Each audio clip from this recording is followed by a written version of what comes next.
Yo, what's up guys? Hope you're all doing well.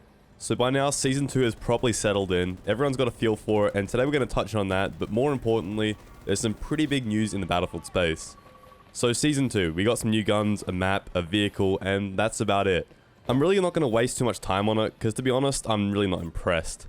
Pretty much all the guns have issues or bugs with them, and just off the top of my head, the Avances, AM40, and PF51 all have the wrong damage models.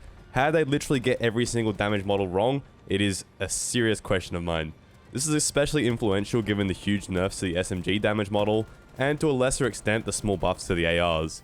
The worst one is that the AM40 assault rifle is carrying an SMG damage model. There really isn't much reason to use an assault rifle with a 1.25 times headshot multiplier. Even if you don't aim for the head very often, the difference is very noticeable, especially in a game like Battlefield where head glitching is extremely strong.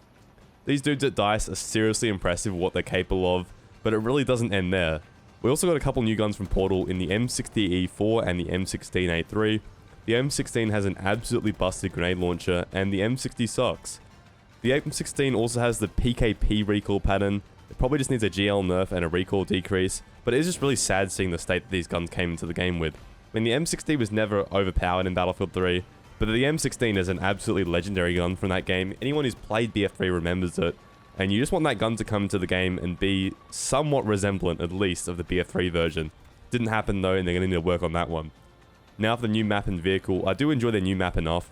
Usually I have more fun playing on the outside flags as infantry, and you can definitely find a lot of kills in the helicopters as I've shown here. Speaking of those though, the Liz missile is probably a bit too strong now against a stealth heli, which is what I expected. Against the Nightbird it's also a bit strong, but you also have a smaller hitbox over there, so it's easier to dodge.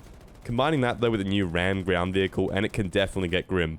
This new vehicle is fragile, but it has an absolutely busted flat cannon on it, which beams aircraft. You don't actually have to hit your shots really, it's a flat cannon, you shoot near and it gets a hit. It's got APS though, AA missiles, and a tank cannon as well. It's just an all-in-one vehicle, but I'm by no means a tank expert in this game. Honestly, ever since Battlefield 4, I've kind of hated how ground vehicles felt, which is a real shame because they were one of my favorite things in Battlefield 4.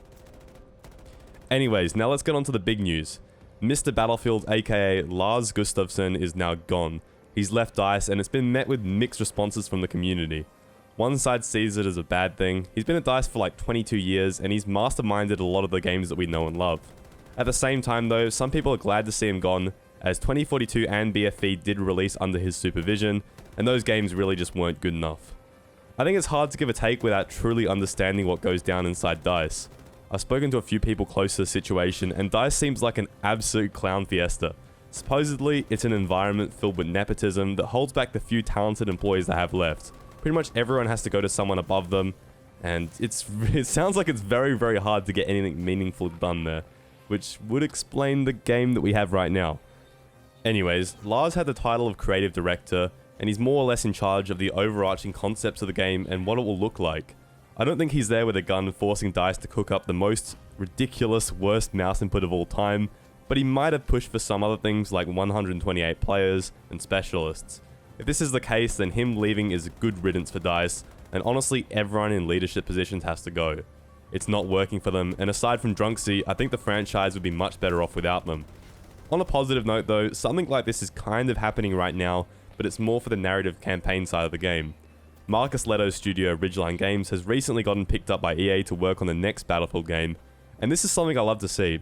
Marcus really seems to have his ear to the ground when it comes to the community, and best of all, it's proven talent. Marcus is famously the co-creator of the Halo universe, so if we can even get something to even a percentage of that, it'll be a huge step up from what we have right now. And while it'll be a long time until we can see what Ridgeline is actually capable of, 2042 will be getting a little bit of love from the studio along with Ripple Effect, who made Battlefield 2042's Portal. Specifically, EA told GameSpot that DICE, Ripple Effect, and Ridgeline Games will work together to expand upon and improve Battlefield 2042. The other Battlefield games and experiences in the works are meant to serve as extensions, to a degree, of the new Battlefield universe that EA is trying to create. There are no specifics available about the new games and experiences that EA intends on creating, or when they will release, as of yet. Definitely interesting, and it seems like a huge project to move to a Battlefield universe rather than separated games every few years. I just really hope they get it right, and please, 2042 cannot have anything to do with this universe. Anyways, that's the important stuff really. Hope you guys all have a great day. Take it easy. Peace.